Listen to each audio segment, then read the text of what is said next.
Salut l'équipe, bienvenue dans Chokeslam, l'émission qui analyse, débat, débunk, débrief toute l'actualité du catch. On se retrouve aujourd'hui avec l'équipe au complet, ici Abdel, et on est avec tout le monde. Il y a KB qui est là. KB, comment ça va? Ça va quoi les gars? Tranquille. On est avec Sami Prono dans le salon. Sami Prono dans le salon Ouais, dans le salon artificiel, hein, tu connais. Hein. artificiel. Et on est avec Wahid, le plus grand heal de tous les temps. Ok, aujourd'hui c'est une analyse d'un personnage que vous connaissez bien, analyse debunk comme on en a déjà fait plusieurs. On va parler aujourd'hui de Solo Sikoa, Momo comme on l'appelle ici aussi, Momo Sikoa. Alors, je vais juste vous faire un petit résumé un petit peu de qui il est, de sa carrière. C'est pas très très long, hein, mais qu'on puisse au moins avoir des éléments.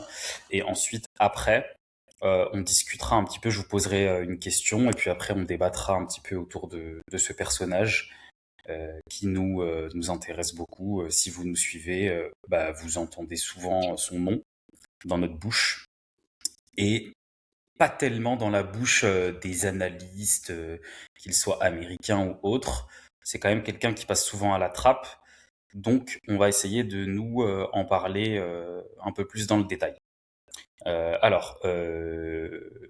Joseph Yokozuna Fatou, son vrai nom, fils cadet de Rikishi, donc c'est le frère de Jimmy et Jay, cousin de Jacob Fatou, cousin de Roman Reigns, cousin de The Rock, cousin de Yokozuna, neveu d'Umaga. Vous avez compris. Il commence en fait dans le circuit indépendant. Bon, avant ça, il a fait du football américain comme eux tous, là, j'ai l'impression aussi. Euh, il a fait un peu de circuit indépendant de 2018 à 2021. Et en fait, après, il a été recruté à la WWE. Et il est passé par NXT, mais dans un passage très très court. C'est peut-être l'un des mecs qui a fait le passage le plus court à NXT. D'ailleurs, il n'a même pas été champion NXT. Il a été champion nord-américain rapidement. Après, il a laissé la ceinture parce qu'il était déjà arrivé dans le main roster. Donc en fait, il arrive en été en 2021 et son dernier, enfin un an plus tard, grosso modo, il fait un an plus tard, il fait ses débuts dans le main roster. Donc il y a rien à retenir de son run dans NXT, hein. Pas grand chose vraiment, puisque il a des matchs avec Carmelo Hayes, Santos Escobar, etc., etc. LA Knight aussi. Et en fait, il intervient à Clash at the Castle dans un énorme match entre Drew McIntyre et Roman Reigns, où en fait, il va aider Roman Reigns à gagner et à conserver son titre. Et il rejoint la Bloodline. Donc en fait, à SmackDown, après, directement, il est introduit par Reigns. On l'introduit directement comme le cousin, le frère des Usos, etc., etc. Et c'est là où il devient champion nord-américain d'NXT juste après. Mais en fait, après, il lâche la ceinture pour des histoires de règles qu'il n'a pas respectées. Mais en fait, on s'en fout, c'est anecdotique. Juste après, il est dans les War Games. Donc les premiers War Games là, avec l'équipe de Sami Zayn et la Bloodline contre l'équipe de Kevin Owens notamment. Et ensuite, c'est parti. Il est avec Reigns pendant un an et demi, euh, H24 en fait. Il est dans la Bloodline, donc il le suit partout. Les choses quand même assez marquantes, ça va être qu'il va battre John Cena dans un match en 1 contre 1 en 2023 à Crown Jewel. Et il va ensuite prendre la relève de Reigns en 2024 quand Reigns va perdre sa ceinture à WrestleMania 40 contre Cody Rhodes. En fait, il va prendre le relais tout simplement et s'imposer en tant que nouveau Tribal Chief. Durant ce run-là, il va main eventer. Il sera le programme phare dans SmackDown avec Cody. Il va il va être dans les matchs avec un arc principal dans les matchs pour la mallette au Money in the Bank. Il fera un match par équipe à Backlash à un moment où pareil il sera dans le main event. Et à SummerSlam, il réussit à main eventer pour la ceinture contre Cody Rhodes dans un Bloodline Rules. Mais Reigns fera son retour, lui coûtera le match. S'en suivra, puisqu'il y a eu les débuts de Jacob Fatu en fait. En fait, il y a eu les débuts de plein de mecs, donc les Tama Tonga, Tanga Loa et Jacob Fatu durant ces années-là, ce qui va lui permettre de construire sa propre équipe. Et en fait, après SummerSlam, il va avoir un match en équipe avec Jacob Fatu contre Cody et Reigns. Euh, Ensuite, un six-man tag également contre les Usos et Reigns à Crown Jewel. S'en suivra encore les War Games, où en fait il y aura une équipe composée de Punk, les Usos, Sami Zayn et Reigns contre son équipe à lui, dans laquelle il fera équipe aussi avec Bronson Reed. Donc voilà, pendant ces mois-là, il sera vraiment le programme phare, il sera dans le main event pendant des mois et des mois. Et il va y avoir quand même un tournant assez important pour lui, c'est-à-dire qu'il va finalement avoir un match avec Reigns lors du premier Raw de l'année 2025, puisque c'est l'arrivée de Netflix. Et l'enjeu, ce sera le Ulufala, le titre de Tribal Chief. Reigns va s'imposer.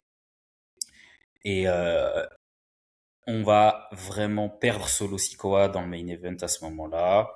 Il va disparaître totalement des radars. Il ne participera pas au Royal Rumble. Il ne participera pas à des échéances importantes. Il n'aura même pas de match à WrestleMania 41. Il va être finalement relégué à la mid-card. Son équipe, ce sera plus la Bloodline, ce sera les MFT avec Tangaloa, Tamatonga, Tangaloa. Un nouveau qui débutera au cours de l'année 2025 qui s'appelle Jesse Mateo. Et puis un autre qui s'appelle Talatonga. Donc il formera cette équipe-là. Et il sera en rivalité toute l'année. Quasiment toute l'année entre, allez, on va dire été 2025, quasiment été 2025, un peu avant, jusqu'à il y a quelques semaines en rivalité avec les Wyatt Six. Donc en fait, le seul programme qu'il aura, ce sera ça. Entre-temps, il y aura une victoire pour la ceinture des États-Unis, où il va récupérer la ceinture des États-Unis. Il aura une petite rivalité autour de cette ceinture avec Sami Zayn, mais ça va vite s'arrêter. La ceinture des États-Unis, elle ira dans les mains de Sami Zayn et autres Trick Williams, Carmelo Hayes, etc. Santos Escobar et tout et tout. Et lui, vraiment, il va se concentrer sur cette activité en mid-card. Jusqu'à aujourd'hui, où en fait les Wyatt Six ont été licenciés, une partie des MFTs ont été licenciés. Il ne reste que Tamatonga qui est un peu en soliste, Talatonga le grand et Solo. Aujourd'hui, Solo a été réintroduit un petit peu dans des histoires plus importantes, puisque depuis la victoire de Reigns à WrestleMania 42, d'ailleurs je rappelle que Solo n'a pas eu de match non plus à WrestleMania 42, donc Solo n'a jamais eu de match à WrestleMania. Voilà, ça c'est une donnée on en rediscutera. Je trouve que c'est une stat assez parlante. Il n'a jamais eu de match à WrestleMania. Et donc là, il est un peu, il repart un peu à zéro, on va dire. Mais c'est peut-être pas plus mal pour lui. Et il est évoqué dans l'histoire entre Jacob Fatu et Roman Reigns. On voit le retour de Solo autour de la ceinture. Mais aussi, on voit le retour de Solo dans potentiellement le main event.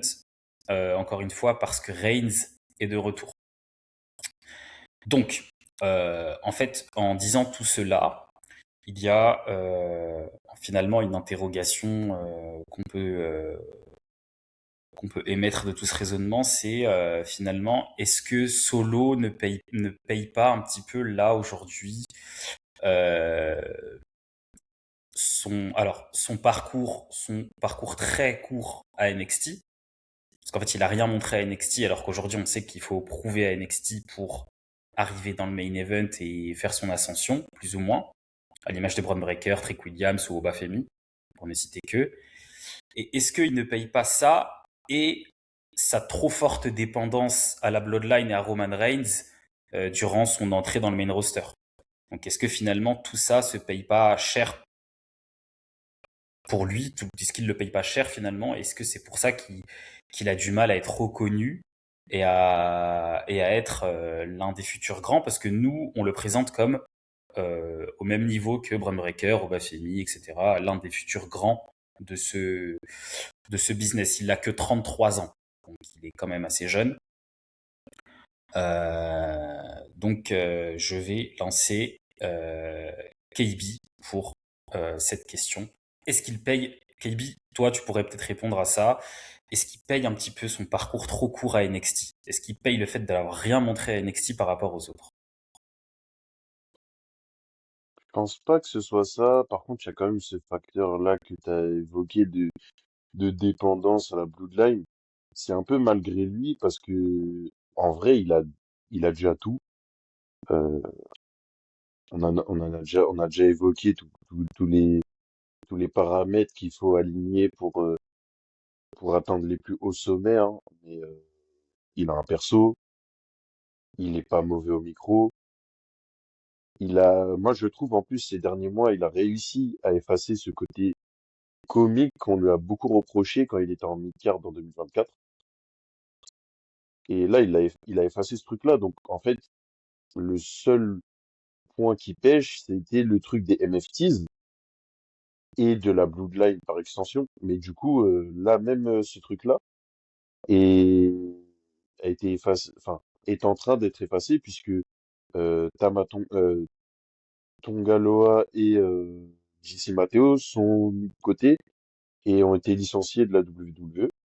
Il lui reste plus que Tala Tonga le grand et, Tama Tonga, donc qui visiblement risque de se séparer de lui et du coup il resterait que le géant samoan pour comme garde du corps. Mais moi, selon moi, ce qui pêche quand même, c'est plutôt une question de booking et de choix qui ont été faits euh, un peu l'année dernière. Donc juste après le run qu'il a fait dans le main event post-WrestleMania. Donc la route vers SummerSlam 2024, là où il main event avec Cody et tout. Bah en fait par la suite, si tu voulais le lancer et l'établir comme une personne importante du roster, il fallait le faire gagner au Survivor Series ou alors lui laisser de la crédibilité, le faire gagner éventuellement au Raw du 5 janvier, ou alors même, ne pas faire de match le 5 janvier et garder ce match pour WrestleMania pour moins décrédibiliser en fait son personnage qui a été quand même fortement décrédibilisé suite à toutes ces défaites. Et après, je dirais que le point final qu'il a vraiment enterré, c'est ce face turn de Jacob Fatu.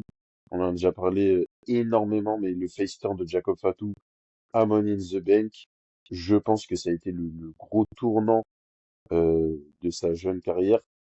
Il y a eu cette défaite contre Roman Reigns au premier Raw Netflix là, mais il lui restait encore un peu d'engouement autour de son personnage grâce à la petite dynamique qu'il avait avec Jacob Fatu. Et en fait, ce truc-là s'est effondré quand il a fait turn à Money in the Bank. Grosse erreur, ils ont voulu jeter Jacob Fatu dans le main event trop vite, trop tôt. Ils n'ont pas assez fait grossir l'engouement qu'il y avait autour de cette équipe. Et après, bah, Solo qui doit faire des programmes avec Green Lantern pour, euh, pour essayer de s'en sortir en mid-card et faire monter. On s'en rend pas compte, hein, mais Solo, on a déjà parlé aussi, mais Solo, il a tenu quasiment 10 mecs à lui tout seul dans la mid-card et fait raccrocher ce programme-là. Donc je parle du programme avec bien sûr MFTs contre les Wyatt Six. Donc tous ces personnages-là tenaient grâce à Solo dans la mid-card. Et puis, s'ils se sont fait licencier, c'est que quand même, ça veut dire que ça marchait Oui, pas. ça veut tout dire. Donc, Ça c'est veut pas tout parce que dire. là, il y a beaucoup de, il y a beaucoup de choses en ce moment autour de TKO, du business, de comment c'est géré. Mais enfin, dans l'histoire de la WWE, il y a toujours des mecs qui se sont fait virer parce qu'en fait, ça marchait pas. Donc en fait, là, je pense que c'est vraiment, vraiment, vraiment parce que ça marchait pas et qu'ils ont forcé et qu'ils ont vu que ça marchait pas. Et c'est pas pour rien que les mecs qui restent, bah, c'est Solo, c'est Tamatonga et c'est peut-être Talatonga, comme on l'a dit, Talatonga peut-être parce que Mm. déjà c'est le plus récent à être recruté et Plus qu'en grand. plus il est grand, il est costaud et que Tamatonga c'est peut-être le mec qui a le plus de perso parmi eux tous. Ouais. Et Solo c'est le mec solide du tas, donc finalement Mm. ça dit quand même beaucoup de choses. Est-ce que toi, Wahil, tu trouves que, enfin, est-ce que tu penses que en fait Solo Sikoa là, demain, donc dans l'avenir proche, on a une chance de le voir vraiment exploser, comme on pense que Obafemi va exploser, comme on pense que Braun Breaker va exploser. Moi, je pense, en vrai, la seule chance qu'il a d'exploser, je pense qu'il a qu'une seule fenêtre. Et en fait, c'est le mec qui l'a fait entrer, donc c'est Reigns. Donc là, on l'a vu se faire introduire dans le programme Reigns Jacob Fatou.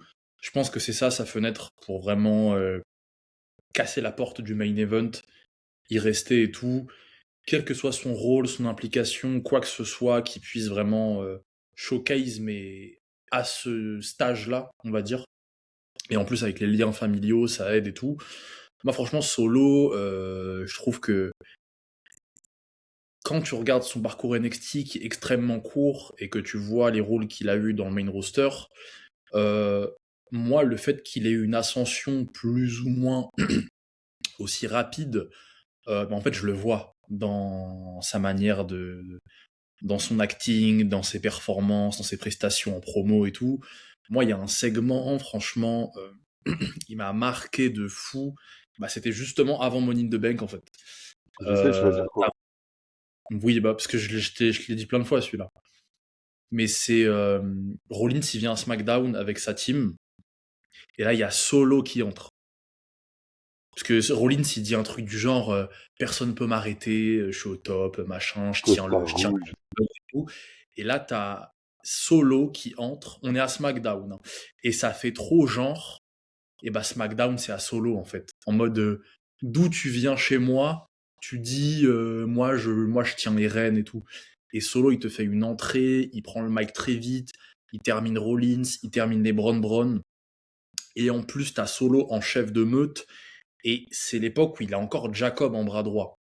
Et on peut voir déjà, quand tu vois Solo très clairement tenir tête à Rollins d'une manière mais extrêmement propre, en termes de prestance et tout, enfin, c'est des signaux beaucoup trop forts de main event matériel, je pense. Et en plus, à un moment, t'as un tête-tête Jacob Breaker, il est magique. Enfin, en fait, ça respirait le main event WrestleMania 47, un truc comme ça, genre. Sauf que bah c'était encore les bras droits bah, des mecs qui étaient en place pour le coup. Donc Rollins et Solo en chef de bande. Mais enfin Solo, franchement c'est vrai qu'avec Jacob, il paraissait tellement sérieux et tellement fort. Et lui avoir enlevé, et en plus de lui avoir enlevé le même PLE, ne pas lui avoir fait gagner la mallette, c'était dur, surtout Rollins qui est un mec qui aurait pu quand même euh, en tout cas, on aurait pu créer autour de lui quelque chose qui l'aurait quand même amené à la ceinture sans avoir à prendre la mallette. Mais vu qu'encore une fois, ça surfe un peu sur le passé, l'architecte, le shield, la mallette, ils lui ont redonné un cachet, une mallette et tout. Là où un mec comme Solo, en fait, il aurait trop bien pu entretenir la mallette et ce que ça représente, surtout en tant que heel avec le groupe qu'il avait, avec le danger que son groupe représentait, et du coup la crédibilité qui était clairement au niveau et qui aurait pu du coup bousculer les main eventers qui étaient champions à l'époque. Euh, En plus, Cody il avait la ceinture de Reigns, sauf que bah Solo c'était le petit de Reigns, donc même cette ceinture-là à Solo, je pense, elle lui était accessible en termes de storyline. La poids lourd l'aurait été tout autant, il n'y a pas de problème avec ça, je pense. Mais lui avoir enlevé Solo, ne pas lui avoir fait gagner la mallette, en plus ça sur le même PLE, forcément ça l'a vu, on a vu Solo un peu chuter. Mais moi, solo, en fait, c'est comme les mecs comme LA Knight, par exemple, ou Drew. En fait, quand ils sont en face des mecs qui sont au sommet de la chaîne alimentaire, on va dire, en termes de main event et tout, et qu'il y a de la promo qui est lancée, ils sont toujours au niveau, les appuis sont toujours là, en fait. Donc forcément, quand t'es un performeur qui n'a pas eu beaucoup de temps d'exposition dans des gros programmes et tout, forcément, pour beaucoup de gens, tu peux paraître pas ouf, pas intéressant, voire on t'oublie quand t'es en face de mecs nuls, genre du Wyatt Six ou du machin. Forcément, c'est dur de te suivre. Mais justement, moi, c'est pour ça que je retire énormément les tout petits segments qu'il y a avec les top stars, parce que très souvent, c'est des mecs qui bug pas. Ils bégayent pas, ils donnent en fait. Et moi, solo, c'est prêt, c'est bon. Après, maintenant, forcément, s'il n'est pas dans les stages pour pouvoir montrer, après, c'est pas des stages qui sont accessibles à tout le monde, forcément. T'as des mecs comme Punk, c'est des bulldozers du business, tu peux pas les écarter. T'as des mecs comme ça, quoi, par exemple. Mais ouais, franchement, solo, qu'il ait fait son ascension aussi vite, moi, je trouve qu'aujourd'hui, quand tu vois les prestats qu'il peut faire contre des main eventers, c'est justifié. Donc je dirais pas qu'il paie le prix de la dépendance de la bloodline, même si tu veux le faire exploser le plus possible, et ben en vrai forcément ça va rester Reigns, sa fenêtre, son ouverture. Et là, on nous avait l'air de l'avoir un peu introduit dans ce truc-là. Donc moi je pense que si Solo il peut vraiment revenir en puissance, bah c'est là, avec ce qui se passe, avec Jacob. Ok. Et alors, moi, j'ai un truc à rajouter. J'ai l'impression quand même que Solo, c'est un peu le symbole de tout ce qu'on dit depuis quelque temps sur le booking à long terme, les choix qui sont faits et tout ça, le fait que t'aies pas créé ton futur. Et bah lui, c'est un peu le symbole de ça parce que ouais, t'as parlé de la mallette. Ouais, c'est un Euh, peu la première victime en fait oui, et de en Raw fait, 2025, Netflix et tout quoi. c'est ça. Et en fait, le truc de, par exemple, ne pas lui avoir donné la mallette, genre, imaginez qu'à la place de ce truc avec les Wyatt Six, tu lui donnes la mallette. Tu lui laisses le temps de construire quelque chose autour de ce truc-là, euh, de, de commencer à aller vers les main eventers, avoir de plus en plus de segments avec eux. En fait, c'est ça qui fait que tu as des nouvelles stars, des nouveaux talents qui émergent. Et c'est pas juste, oh, j'envoie Jacob Fatou sur Roman Reigns hmm, et je lui donne des shots comme ça, alors qu'il a rien fait de particulier, quoi. Et c'est comme mais ça que tu crées des stars, en fait. et, Mais même si tu veux faire péter Jacob Fatou par exemple, imaginez la mallette dans le groupe. Et là, du coup, si jamais il y a un face turn qui est amené à arriver, qu'il arrive, mais que Solo soit en train de cash in ou qu'il soit même champion, et là, boum, quoi. Par exemple. Bah ouais, c'est ça. il y a après dans ce que vous dites, ce qui est intéressant, c'est qu'on voit très bien qu'il y a une sorte de catégorie de catcheurs aujourd'hui qui est coincée entre la mid-card et le main event, qui accède pas au main event parce que le main event c'est Punk, Cody, Reigns, Cena en 2025. Je le dis toujours parce que ça me semble important de l'ajouter parce que Cena a bloqué l'année 2025. Et en fait, en plus ça correspond à Netflix. Et en fait, après, il y a des mecs qui sont juste en dessous, genre Drew McIntyre, LA Knight et peut-être Solo, qui ne sont pas utilisés assez dans le main event, qui du coup sont, allez, se frottent un petit peu au main eventer de temps en temps, mais sont pas installés, alors qu'ils pourraient l'être parce que comme on l'a déjà dit, ils ont tout. En tout cas, les trois mecs que je viens de citer, ils ont l'air d'avoir tout. LA Knight et Solo, c'est un peu en dessous de McIntyre, parce que McIntyre a quand même goûté pas mal. Mais, euh, mais c'est des mecs bloqués, et en fait, on a l'impression qu'il y a plus de chances données à ceux qui sont en dessous d'eux, les futurs Breaker, Obafemi peut-être maintenant, et notamment Jacob Fatou en ce moment. Et en fait, alors, est-ce que c'est pas trop précipité? Parce que, en fait, effectivement, tout à l'heure, tu disais WrestleMania 47, bah, c'est vrai que ouais, ces mecs-là, on pourrait les voir dans le main event, mais dans quelques années. Et les mecs là que je viens de citer, les Knights, etc., bah, eux, ils n'ont pas autant de temps devant eux. Donc c'est peut-être eux qu'il faut pousser maintenant. Et donc, en fait, là où je veux en venir aussi, peut-être une question pour Samy aussi, c'est euh, comment c'est possible qu'un mec qui est main eventé SummerSlam avec QB1, il était en train de devenir QB1, Cody, à ce moment-là. Il l'était peut-être pas comme maintenant, mais il était en train de le devenir. Comment un mec, comment tu peux main eventer SummerSlam avec Cody et n'avoir eu aucun match à WrestleMania, même pas un match de mid-card à WrestleMania? Parce que ça, pour le coup, c'est le seul catcheur de cette envergure à n'avoir eu aucun match à WrestleMania. Voilà. C'est-à-dire, il n'y a pas sa tête solo contre un mec. À WrestleMania, il n'y a pas eu, ça n'existe pas. Puisque 39, il est aux côtés de Reigns, 40, il est aux côtés de Reigns, 41, il n'a pas de match, 42, il n'a pas de match. Donc, Samy.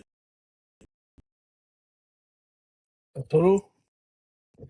Euh, En vrai, Solo, je vais pas revenir sur tout ce qui a été dit par les deux autres, mais ce qui est fort dommage, c'est que, ouais, pourquoi il est pas présent? C'est qu'il s'est fait enfermer dans une storytelling qui lui va pas et qui l'enfonce, qui l'empêche d'avancer. De toute façon, vu les récents licenciements qu'il y a eu, ben, on se rend compte que Solo, il a perdu son temps parce que au final, la WWE, elle voulait pas miser sur le surnaturel, sur les trucs bizarres. Du coup, bah, ils ont gerté du coup les YXX. Sauf que du coup, Solo, il s'est retrouvé coincé dans cette spirale avec l'histoire de la lanterne et ça lui allait pas du tout. Mais dans tous les cas, le premier coup de pelle qu'il a reçu, lui, c'est Netflix, malheureusement. Et ça, tout le monde en parle, hein, le 7 juin, le 7 janvier 2025, ça a été un sacrifice pour Roman. Sauf que ça n'a pas été le bon sacrifice parce que Solo, il était en train de monter. Et maintenant, vu qu'on sait plus quoi faire et qu'en même temps on a voulu forcer sur un Jack of Fatu face turn, bah tu te retrouves avec, bah t'as pas le choix, t'as tout fait avec Solo, tu l'as lessivé, tu l'as rincé, donc tu sais plus où le mettre. Qu'est-ce que t'en fais? Bah tu le mets avec un groupe qui tourne pas, donc tu l'enfonces. Là aujourd'hui, ils essaient de trouver un moyen de le séparer de cette bloodline, mais ils savent pas comment faire parce que dans la tournure que ça prend, c'est plutôt du coup Tamatonga qui devrait quitter le groupe et pas forcément Solo. Ce qu'il faudrait, c'est que Solo il se crée un nouveau personnage. Faut qu'il sorte de cette storyline de bloodline parce que enfin ça lui dessert aujourd'hui parce que on sait que ça mène à rien. Tu veux en faire quoi? Aujourd'hui, il y a des trucs à SmackDown, mais ça l'avance pas. À mon avis, faut qu'il prenne un temps de pause et qu'il faut qu'il se cherche un nouveau perso, qu'il puisse se mettre en avant et qu'il puisse se mettre en avant en tant que personne en tout seul et pas en groupe. Parce que son groupe le dessert. Il l'amène vers le bas au lieu de le pousser vers le haut. Voilà pourquoi aujourd'hui Solo n'est pas présent dans les main events et qu'il est coincé à subir ce qu'il subit actuellement à SmackDown. Et c'est terrible, hein, mais bah, c'est un peu de la faute des deux, hein. C'est Solo qui reste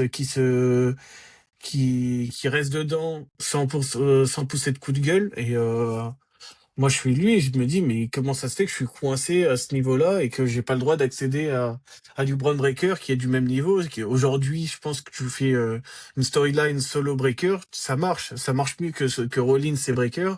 Ou Breaker, il termine Rollins. Rollins, c'est un tremplin miteux, comme je l'ai dit la dernière fois. Tu sais pas quoi en faire de Rollins. Tu le fais perdre contre Breaker, mais ça l'avance en quoi? Parce qu'aujourd'hui, ils ont le même niveau. Rollins, il est cassé, donc autant miser sur Solo. Solo au bas. Solo au bas, ça donne un truc. Tu mets Oba et Solo en 1v1, il y a un truc à faire.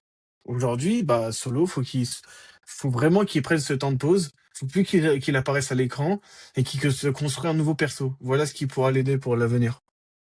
À retrouver ce haut de tableau, ce main event. Donc, toi, tu penses qu'il faut qu'il change de gimmick, quoi. Oui, oui, clairement, parce que ça. Bah, en fait, le truc, c'est qu'il s'est fait tabasser sa gimmick, bah, du coup, au premier Raw de 2025 et que malheureusement, bah, ça fonctionne plus, quoi, ça sert à rien. Et tu penses qu'il devrait faire quoi? T'as une idée? Aujourd'hui, j'ai pas spécialement d'idée, mais qu'est-ce qui pourrait être fait avec lui?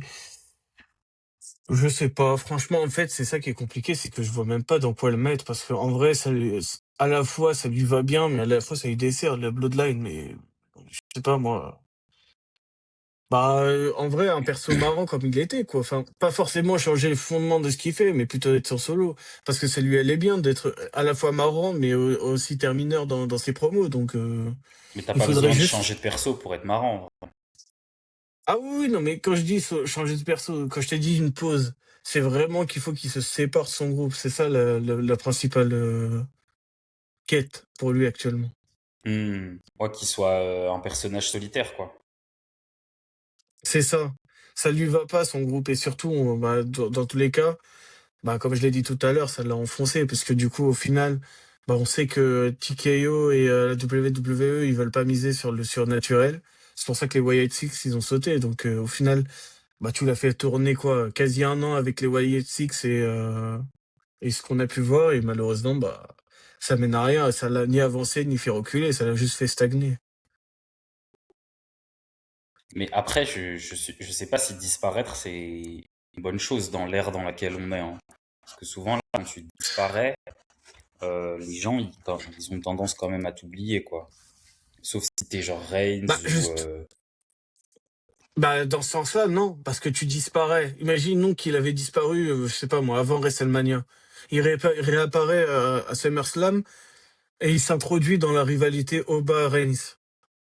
Pourquoi pas, ça pourrait faire un truc, Mais c'est quoi l'histoire? en solo. Bah, solo genre en mode Reigns sur le point de gagner, solo qui intervient, qui tabasse Reigns Non, mais ça, c'est la et qui lui Bloodline. dit, bah, vu que... Donc c'est la même Bah non, chose. Si. pas En la fait, Bloodline. Juste, il lui a dit, tu m'as coûté ma carrière, bah, je vais te niquer maintenant. Genre, bah, c'est t'as la même... voulu me bah, du niquer, coup, bah c'est la maintenant même... on va jouer à deux. Bah, du coup, c'est la même histoire. Tu vois ce que je veux dire? En fait, c'est le même perso. Ouais. C'est ce qu'on dit tout à l'heure, c'est qu'il est un peu, il est quand même très très dépendant de Reigns, quoi. Si tu veux tout Dans ce changer, sens-là, oui. si tu veux tout changer, faudrait qu'il fasse une autre histoire qui soit pas liée à Reigns, tu vois. Enfin, je veux dire, si tu veux tout changer sur ça, parce que si tu le ramènes à Reigns, les gens ils vont se dire quoi? Ils vont se dire Bloodline. Et quand ils Bah, vont tu le faire des ramènes promos, pas ils à vont Reigns, faire tu quoi? Ils vas de vont l'autre parler côté. de, hein? Tu vas de l'autre côté, tu vas chercher un Cody Gunther. Mais c'est quoi l'histoire? Ce qu'il a à SmackDown. Oui, mais c'est quoi l'histoire? Bah, Pourquoi Solo il irait voir Cody Gunther? Enfin, tu vois ce que je veux dire? En fait, il y a quand même. Moi, je trouve que en fait, c'est pas un problème qui soit dans ce perso-là qu'il a aujourd'hui. Moi, je trouve que il y a quand même une incohérence, encore une fois, mais moi, j'ai jamais vu un mec aller aussi haut et ne même pas être présent dans un match à WrestleMania, dans une quelconque histoire. Drew McIntyre, il fait bien un match avec Jacob Fatu. Ouais, c'est un match de mm. mid-card. Rollins, il a un match de mid-card avec Gunther. Enfin, je veux dire, je vois pas pourquoi Solo, il avait pas eu un match. Mais parce qu'en fait, comme enfin, j'ai une idée, mais c'est parce qu'en fait, comme il bouche les trous à SmackDown depuis je sais pas combien de temps, du coup, ils ont fait 14 matchs avec les Wyatt Six. Du coup, ils avaient plus rien à proposer. Et comme c'est des matchs de weekly, bah, ils savaient pas comment le foutre à WrestleMania. Mais c'est vrai que moi, je trouve ça quand même étonnant. Même au Rumble, on a vu Solo, mais on l'a vu vite fait, quoi. Il est rentré au début avec Obafemi. Mais je sais pas, en fait, je trouve qu'il est pas tant respecté que ça, quoi. Voilà, je trouve qu'il est pas tant respecté que ça pour le perso que c'est. Et, et effectivement, que ce soit au micro, il bégaye pas même devant les gros. Parce qu'il a fait des segments avec Punk aussi, hein. Faut pas oublier, hein. Il y avait des Mm. segments avec Punk, avec Rollins, avec Cody. En fait, il a touché un peu à tout le monde, hein. Il a déjà touché un peu à tous les GOAT, hein. Et puis, il a appris aux côtés de Reigns aussi, je pense, dans sa carrure, dans comment se tenir, dans tout ça, dans comment faire le chef. Euh, Moi, je pense que effectivement, bon, c'est un petit peu redondant la Bloodline. Il semblerait là que quand même ça ressemble à un truc où ils sont en train de préparer peut-être un War Games encore qui ressemblera à celui de 2022 peut-être.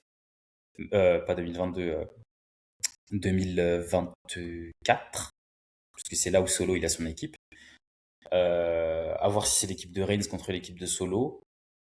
Mais je pense que dans les... Parce que les Usos c'est mort. Jay, ça a été tenté. C'est un échec cuisant, il n'a pas de niveau. Jimmy, je pense que c'est foutu, même s'il y avait peut-être quelque chose à gratter. C'est mort, il est trop connoté tag team, il est trop collé à son frère, il n'y a rien à gratter.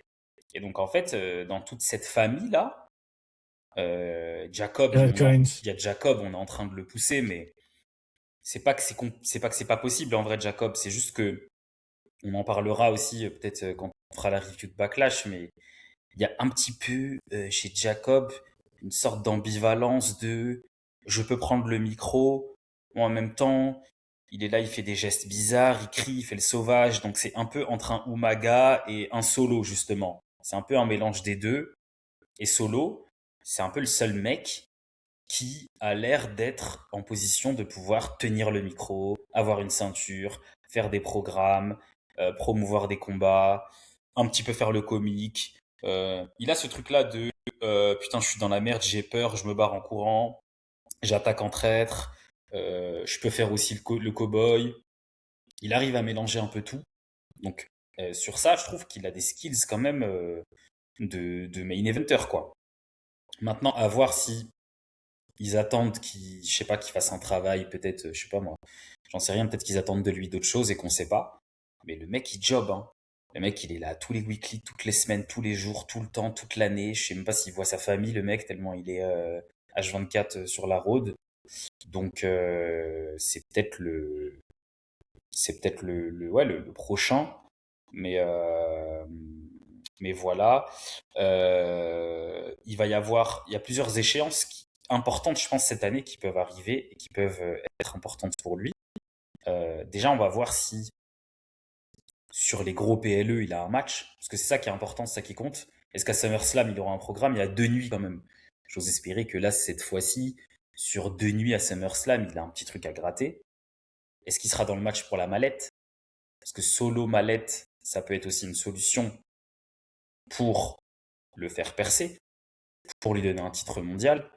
Même si on sait qu'il y a plein de mecs, il y a tous les ans plein de mecs, j'ai l'impression que plus les années passent, plus la liste s'agrandit pour le potentiel vainqueur de la mallette.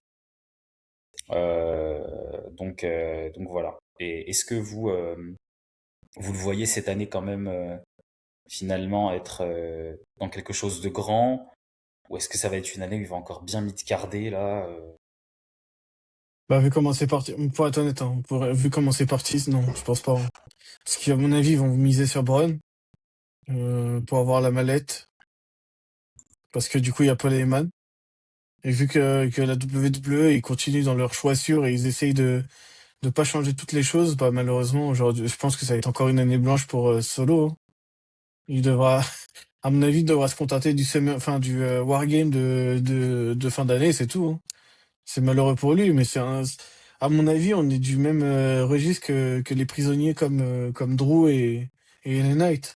Aujourd'hui, il est prisonnier d'avoir choisi de vouloir faire la Bloodline et d'être coincé dans cette spirale Bloodline et bah, malheureusement, on sait pas comment il pourra sortir de ça pour le moment. Donc, non, toujours pas, rien à gratter pour Solo cette année, à mon avis. Moi, je suis pas d'accord.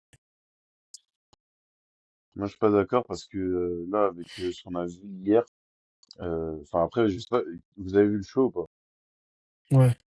À Back- Parce qu'à Backlash, en fait, du coup, comme ça risque de continuer entre Jacob et Roman, et qu'il y a déjà beaucoup de choses qui ont été dites, je pense qu'il y a un monde euh, où Solo, il peut tirer son épingle du jeu, parce que justement, il y a déjà beaucoup de choses qui ont été dites, et que lui, il peut s'incruster dans cette rivalité, rajouter un peu de piment, rajouter un peu les choses qu'il sait faire, que Abdel t'a évoqué. Donc moi, je pense que c'est son échappatoire. Après, par contre, je suis d'accord que Mallette, Rumble, Chamber, tous des gros trucs et tout, ça, je pense que c'est mort. Et que même si, en fait, même s'il a un peu d'exposition avec s'il arrive à s'incruster dans cette rivalité. Même s'il a déjà un échange avec Reigns au micro, ça peut être déjà pas mal. Mais je pense que ce sera pas suffisant, ne serait-ce que pour aller toucher le titre, quoi. Genre, l'idéal, ce serait que Jacob il se fasse évincer et que du coup ça fasse un v 1 solo contre Reigns et qu'on ait vraiment ce truc de ah ouais, Solo peut battre Reigns. Solo, il a son Talatonga, machin, tatin, et il peut aller battre Reigns. En fait, il faut que dans l'imaginaire des gens, on arrive à avoir cette projection-là. Si il a juste ce truc-là, ça peut changer la donne. Pour moi. Maintenant, s'il décide de le booker assez mid, comme troisième mec de la rivalité, qui apporte pas grand-chose à part des petits segments comiques au micro, bah, je pense que c'est mort.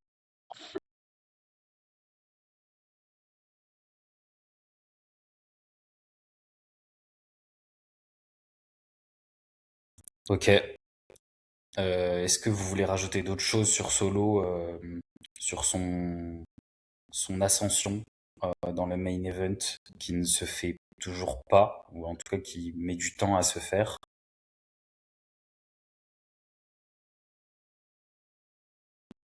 Moi, je pense, si Jacob il perce, Solo il perce. Parce qu'il va gratter. Genre, Jacob, s'il est champion, Jacob, babyface, direct. Parce que maintenant, ça, c'est fini. Même quand t'es comment dire? En fait, quand t'es un mec, quand t'es jeune, euh, en fait, il y a plus trop de mecs détestés pour de vrai, genre. Genre là, Jacob, bon, il est contre Reigns, c'est Reigns la grosse star, le gros babyface. Mais Jacob, il prend le titre, Jacob, il est over. De toute façon, il est déjà over en vrai. Enfin, de toute façon, cette rivalité, elle est pas ouf. Mais si Jacob, il est amené à être champion, Solo le sera. Et c'est Solo qui va lui prendre le titre ou un truc comme ça, genre, je pense. Et si Jacob, et bah finalement le plan, vas-y, ça marche pas, euh, techniquement, Solo devrait le doubler vu qu'il a été mentionné dans la storyline. Maintenant, s'il y a bien un truc qui fait défaut depuis maintenant quelques mois, si ce n'est années, c'est la notion de cohérence. On a vu plein de programmes où des trucs ont été tentés, des trucs ont été initiés, commencés, et on n'a pas vu de suite. Donc ça, encore une fois, il y a des chances pour que bah, même si Solo a été mentionné, ça se trouve, il va même pas avoir de rôle vraiment majeur là-dedans, hein. Donc moi je pense que si Jacob il est champion, Solo peut très dangereusement se rapprocher du main event. Et si c'est pas le cas, euh, niveau storyline, Solo peut peut-être passer devant et faire un truc avec Reigns, mais c'est même pas. De toute façon, c'est cette zone-là, sa zone à Solo pour entrer dans la pièce du main event. Donc ça dépendra du résultat de. En fait, que le résultat soit positif ou négatif pour Jacob, je pense que Solo peut avoir son mot à dire maintenant, à voir si c'est ce que les bookers ont prévu, quoi. Mais ce serait le plus simple en termes de storyline et de divertissement et tout, parce qu'il y a des trucs à dire. Après, ce qu'ils vont le faire, pas sûr. Donc, Mallette, oui, ça peut être bien. Donc, cette année, Mallette.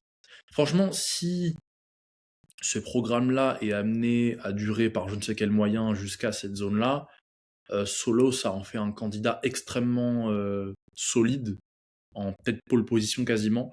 Maintenant, faut voir. Pour l'instant, ça se trouve, ils vont faire un Dominique. Même si là, il me semble que ça paraît quand même très loin niveau puissance de programme et tout. En tout cas, là où ça en est, Judgment Day. Même si Liv, elle est championne. Euh, Braun Breaker, j'ai du mal à voir avec la mallette, hein. Pour moi, il est trop au-dessus de ces trucs-là de mallette, hein. Braun Breaker, Il en a vrai, pas il a un besoin. title shot. Bon. Il a battu Franchement, t'as dit Rollins quoi? en plus. Il a battu Rollins. Oui, Il peut oui. facilement aller voir les champions. Breaker, il va prendre le Royal Rumble, quoi. C'est tout. Ouais, Donc, Breaker, ça sonne Rumble, hein. voilà. Ou Donc, si, ouais. si c'est pas lui, c'est Obafemi, quoi. J'ai l'impression que c'est. Ouais, ouais, pareil, Obafemi, Mallette, non, Obafemi, c'est Ouais, Rumble, c'est des trucs comme ça. ouais. Les mecs trop forts comme ça, Obafemi ils sont plus 28, forts que tout le monde. C'est chaud, hein. Genre Solo, il m'approche plus de Dominique que de Breaker, par exemple. Mais ouais. Ouais. Après, ça se trouve, ils vont enfin sortir le LA Knight du trou, je sais pas, enfin, Oh on là va voir là. quoi. Non, mais je pense que lui, c'est Mais ce fini, hein. serait beau, hein. Ce serait beau, hein. Mais bon. Je pense que lui, c'est mort. Et bah ouais, bah on verra parce que en fait là la prochaine échéance un peu aussi décisive c'est SummerSlam. On sait que SummerSlam ça lance des choses aussi, hein. Ça lance beaucoup de choses SummerSlam. Euh, je pense que aussi là ils sont en train un peu de redéfinir les rosters. Gunther il est à SmackDown, c'est officiel. Donc si Gunther il est à SmackDown, Gunther c'est main event. Quasiment, enfin quasiment tout le temps. Donc là, il est sur Cody. Euh, Solo, il est à SmackDown. Donc c'est un peu, sauf si Solo bascule à Raw, ce qui est pas impossible. En ce moment, ça bouge quand même. Même si j'ai l'impression que Jacob, du coup, bah, il est passé à Raw. Je sais pas si c'est officiel, ça aussi. C'est un peu compliqué de savoir les drafts là. Donc c'est un peu chiant ça. Euh, mais SummerSlam, ça peut être l'occasion pour Solo de se démarquer aussi. Moi, je suis pas, enfin, personnellement, moi, je suis pas trop fan de ce truc de Obafemi qui, à SummerSlam, affronte Reigns parce que, euh, justement, en termes de storyline, c'est un peu de la merde. C'est-à-dire que c'est impressionnant, mais c'est quoi? Il est gros, il est fort, il va dire je vais battre le plus fort. Et je trouve que c'est trop rapide, même. Moi, je serais plus tenté effectivement que, voilà, vu que avec Jacob, ça continue, qu'effectivement, ce soit peut-être une passe décisive pour Solo, que ça nous mène à un truc où c'est un peu l'histoire des Samoans là jusqu'à SummerSlam, euh, et qu'à la limite après Obafemi il puisse arriver à ce moment-là autour du titre. Obafemi Reigns en vrai c'est WrestleMania. Enfin, en y réfléchissant, c'est WrestleMania ce match. C'est pas autre part. Donc et comme il y a le Rumble après qui va arriver, je pense que le coffrer toute l'année, lui faire des combats, des rivalités, et tu fais rentrer Obafemi Rumble 25, euh, là c'est relou. Ou Obafemi Mais ça Chamber, j'en pourrait, sais rien. Le coffret pour la ouais, route ça quoi. pourrait être stylé.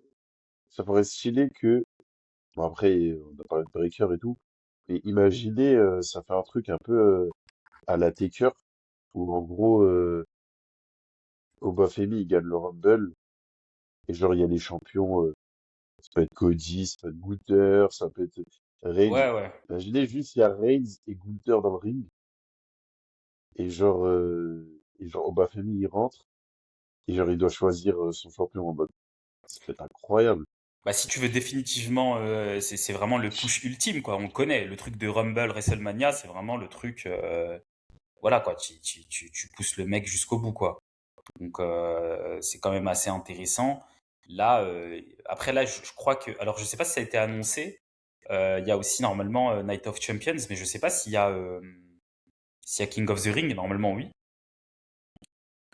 parce que en plus Reigns n'est pas là. C'est en Arabie Saoudite Night of Champions et Reigns ne sera pas là.